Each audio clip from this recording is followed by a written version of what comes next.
नमस्कार विद्यार्थी मित्रांनो, आज आपण इयत्ता 6वीचा यामधील मॅथमॅटिक्स विषयातील प्रॅक्टिस सेट क्रमांक 28 आज आपण सोडवणार आहे. चला आपण सुरुवात करूया.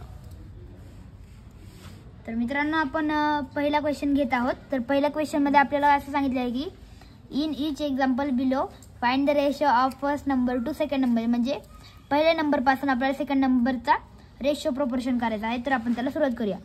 फर्स्ट आपल्याला सांगितलं आहे 24 and 56. तर मग equal first number to second number म्हणलेला आहे तर 24/56. तर या दोन्ही नंबरला भाग जाणारी ही संख्या आहे की 8. मग 8 1 8, 8 2 16, 8 3 24. 8 1 8, 8 2 16, 8 3 24, 8 4 32, 8 5 40, 8 6 48, 8 7 56. 3/7 हे या प्रश्नाचे उत्तर आहे. आता आपण सेकंड एक्झाम्पल कडे वळूया. सेकंड आहे 63 and 49. तर या दोन्ही संख्यांना भाग जाणारी संख्या म्हणजे 7. पण मांडणी करून घेऊया. 49 7 1 7, 7 2 14, 7 3 21, 7 4 28 and 7 9 63 आणि 7 7 49. पुढं 9/7.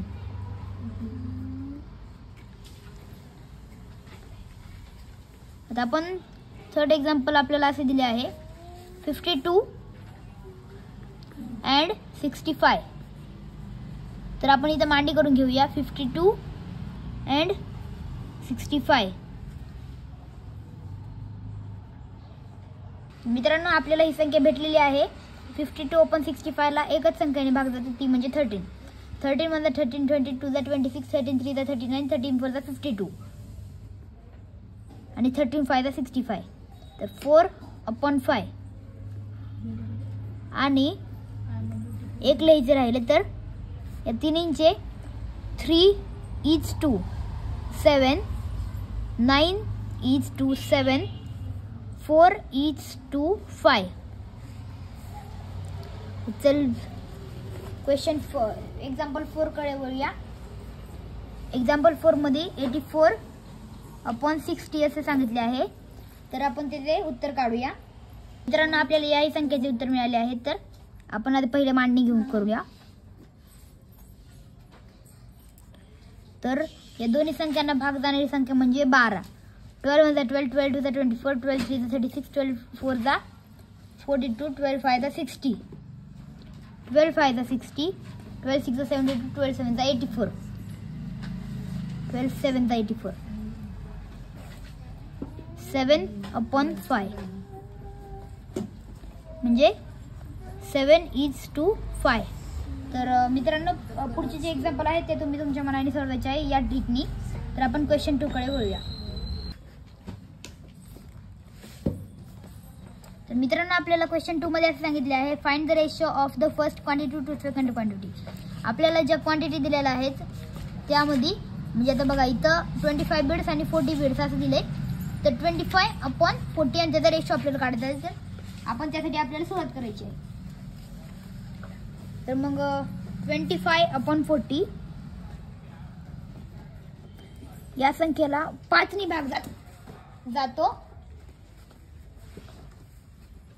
5 5 25, 5 8 40 इक्वल 5/8. तर मित्रांनो, आपण सेकंड उदाहरणाकडे वळूया.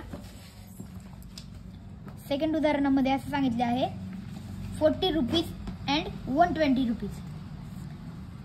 40/120. तर यामध्ये या दोन्ही नंबर्सला एका संख्येने भाग जातो, ती म्हणजे 40. 40 1 40 आणि 43 120, 1/3. थर्ड एक्झाम्पल कडे वळूया. थर्ड एक्झाम्पल मध्ये आपल्याला असे सांगितले आहे 15 मिनिट्स अँड 1 आवर. आता इथे मिनिट्स आहे, इथे आवर आहे. आता मिनिट्सचं तर आवरमध्ये कन्वर्जन होत नाही, पण आवरचं मिनिटमध्ये होतं, तर आपण तेच करायचं आहे.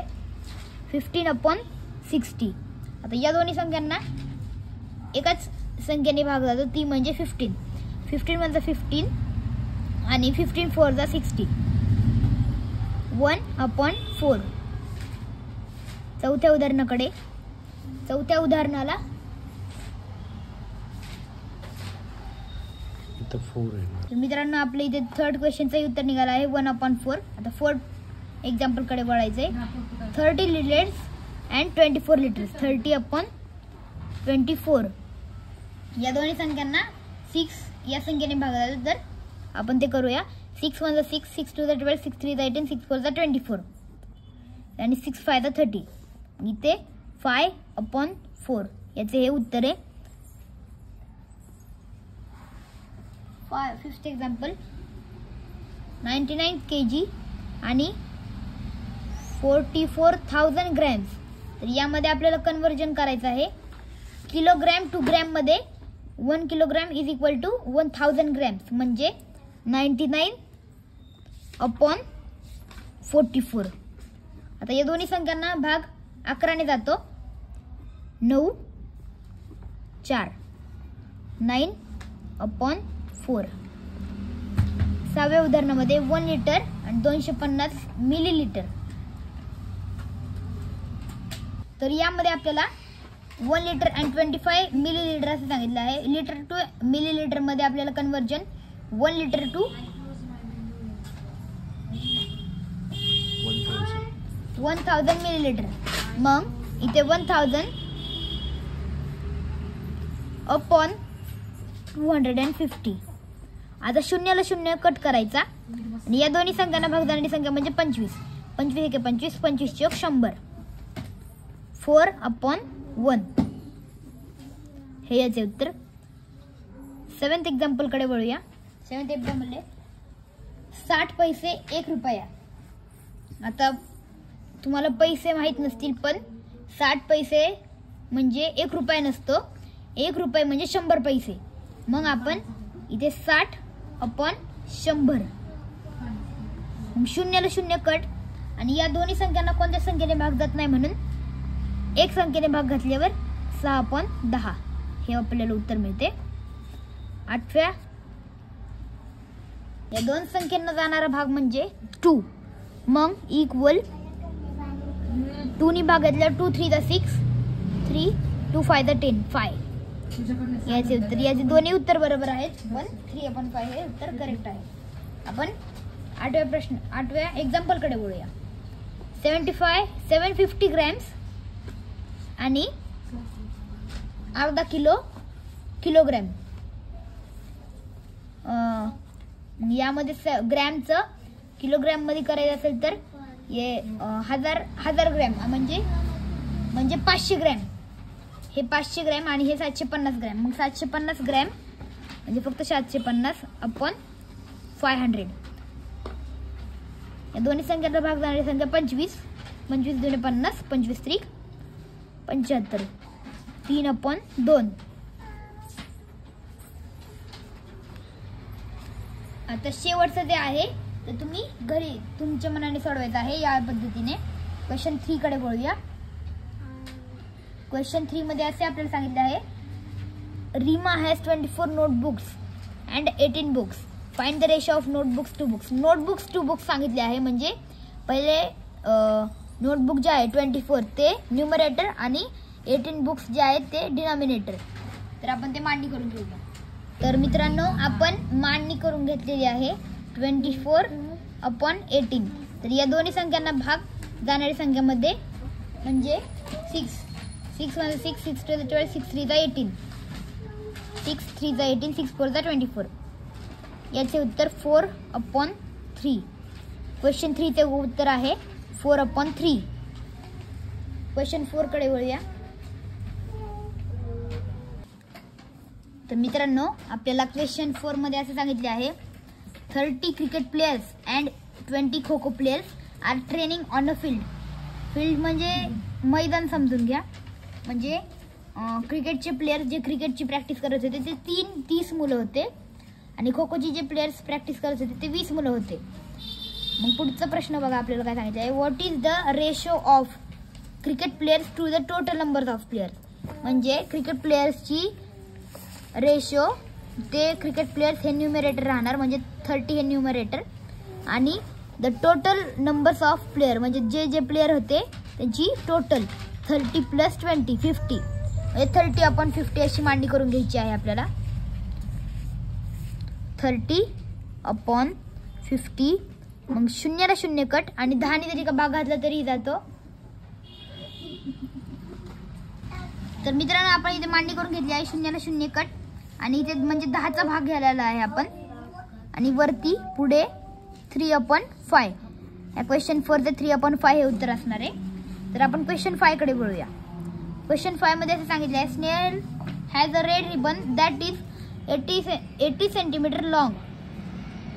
म्हणजे एक मुलगी आहे तिचं नाव स्नेहल आहे आणि तिच्याकडे एक रेड रिबन आहे आणि त्या रेड रिबनची लांबी 80 सेंटीमीटर आहे. तर ती एवढी लांबी आहे तिची. मग a blue ribbon 2.20 metre long. अजून एक ब्लू रिबन आहे तिच्याकडे ती 2.20 मीटर लॉंग आहे. What is the ratio of length of the red ribbon to that of the blue ribbon.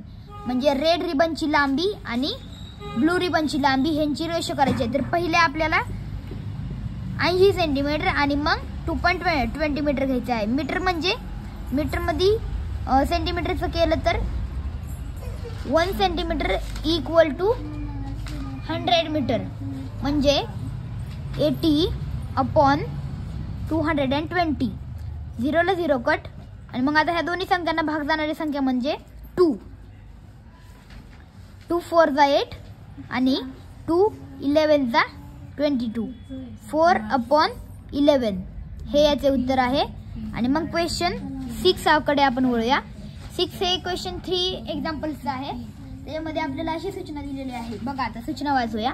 Shubham says today is 12 years and his father is 42 years. म्हणजे शुभमचं आजचं वय 12 years आहे आणि त्याच्या वडिलांचं वय हे 42 वर्ष आहे. Shubham's mother is younger than his father bye 6 years. म्हणजे शुभमच्या आईचं वय त्याच्या वडिलांच्या वयावरून तरुण म्हणजे कमी आहे.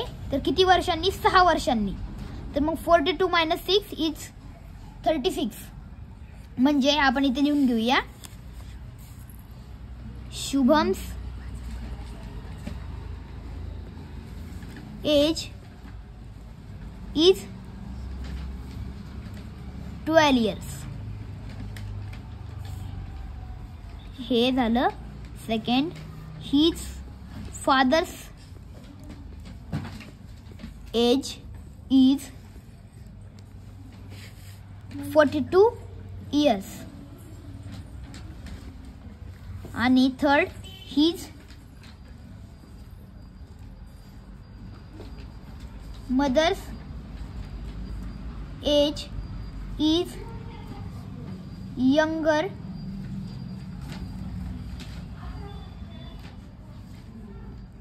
than 6 years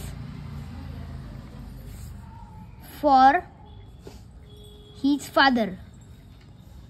म्हणजे शिवमच्या आईचं वय त्याच्या वडिलांच्या वयावरून 6 वर्षांनी कमी आहे. तर 42 - 6 इज 36. त्याच्या मम्मीचं वय 36 आहे. तर मग आपण याचे फर्स्ट उत्तर पाहूया. फर्स्ट मध्ये सांगितले आहे ratio of Shubham says today to his mother says today. शुभमच्या आजचं वयाचं आणि त्याच्या आईच्या आजच्या वयाचं रेशो काढायचं आहे. तर शुभमचं वय आहे 12 इयर्स. 12/36. मग या दोन्ही संख्यांना भाग जाणारी संख्या म्हणजे 12 या संख्येने भाग घातल्यावर 12 × 1 = 12 आणि 12 × 3 = 36. म्हणजे 1/3. याचे फर्स्टचे उत्तर आहे. सेकंड एक्झाम्पल म्हणजे ह्याच प्रश्नामध्ये सेकंड एक्झाम्पल आहे ratio of Shubham's mother's age today to his father's age today. म्हणजे शुभमच्या मदरचं आणि त्याच्या फादरचं रेशो काढायचा आहे त्याच्या वयांचा. मग त्याच्या सर्वात पहिले काय सांगितलं आहे तर मदर्स एज. मदरची एज किती आहे तर 36 आणि फादरची 42. मग 42 आणि 36. मित्रांनो आपल्याला इथे उत्तर आहे 6. म्हणजे 6 या दोन्ही संख्यांना भागायचं आहे. 6 6 36 6 7 42. 6 आपण 7. तर हे याचे उत्तर आहे. आणि आपण क्वेश्चन म्हणजे एक्झाम्पल 3 कडे वळूया. आणि शेवटला आपल्याला सांगितलंय the ratio of Shubham's age to his. Question 3 मध्ये to his mother's age when Shubham's was 10 years old. म्हणजे त्याच्या आईचा आणि त्याचा रेशो काढायचा आहे एजचा वयाचा. आणि जेव्हा शुभम 10 वर्षाचा होता तेव्हाचा. म्हणजे जेव्हा शुभम 10 वर्षाचा होता तर त्याची आई ही 34 वर्षाची असणार आहे. तर आपण ते करूया. शुभम्स एज हिज मदर्स पहिले आले आहे म्हणून मग इथे 34/10. तर या दोन्ही संख्यांना भाग जाणारी संख्या म्हणजे. तर मित्रांनो सर्वात पहिले आपली मांडणी जराशी चुकली होती, खालीवर झाले होते, पण आता आपण बरोबर केली आहे. 10/34. तर या दोन्ही संख्यांना भाग जाणारी संख्या म्हणजे 2. 2 5 10 आणि 2 17. 17 टू जर 34 येतं, पण आपण 2 ने भाग घेतलेला आहे म्हणून इथे 17 येणार. तर 17 5/17 हे याचे उत्तर आहे. तर मित्रांनो आपण क्वेश्चन 6चा हा पण सरळ प्रॅक्टिस सोडवला आहे. तर मित्रांनो तुम्हाला जर व्हिडिओ आवडला असेल तर याला नक्कीच लाईक करा, सबस्क्राईब करा. कसा वाटला व्हिडिओ हे कमेंटमध्ये सांगा आणि शेअर तर नक्कीच करा. थँक्यू, धन्यवाद.